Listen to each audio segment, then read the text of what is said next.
the big thing, we can joke about a lot of stuff for this, but the big thing is, Preston, they win the game last night. You're right. Nobody's going to remember how they won it or what they had to do. They had to rally. They had to do this. They had to do that. They get a balk call that sends a runner in.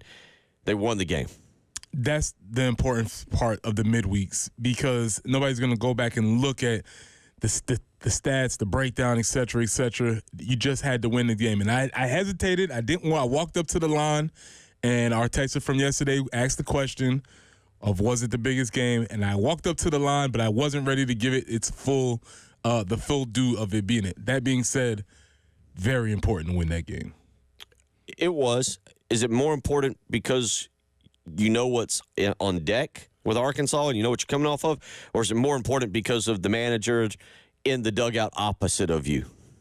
I would say all of the above, but I would add also more important because of the way they lost the previous series. All right. So more important because of how you lost previous series. All of them. I think all of them important. Losing the previous series when you had a chance to win and the way you lost it, big series coming up in front of you, Chad Holbrook coming into town. There was a lot of reasons why I said that it was really, really extra important for them to win this game. Neutral site game, too, and I think that matters a little bit, even though it's here in Columbia. It matters a little bit more when you get that. I saw a picture of the crowd. I think it might have truly been neutral. Yeah. Okay. Well, got to do what you got to do, I reckon. These spring games are evolving and evolving quickly, and it's happening right in front of our eyes. From no spring games to we're going to scrimmage another spring game if you're another team if you're Deion Sanders, to yesterday learning that that South Carolina basically was given an option by the SEC Network on what they wanted to do with potential televising of their spring game. Yeah, so if you're planning on watching the spring game without coming to Columbia, it's not happening. They will not be airing the spring game over TV. So what they will be doing instead is they will be producing a behind-the-scenes look at the spring for ESPN. Clemson is also doing the same thing.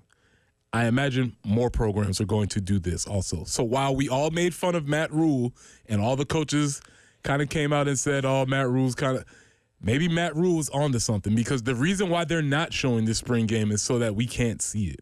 And best believe that this quote-unquote behind-the-scenes video will show nothing. There will be nothing of any substance that you see on these behind-the-scenes video. You'll see every pass being caught. You'll see every drill being run properly, every block being made, and I'm sure every program will look tremendous. You will feel very good about the team when you finish watching this behind-the-scenes option that they have elected to create. Yesterday, pro day. So speaking from experience, there were some good pro days. What was last night like?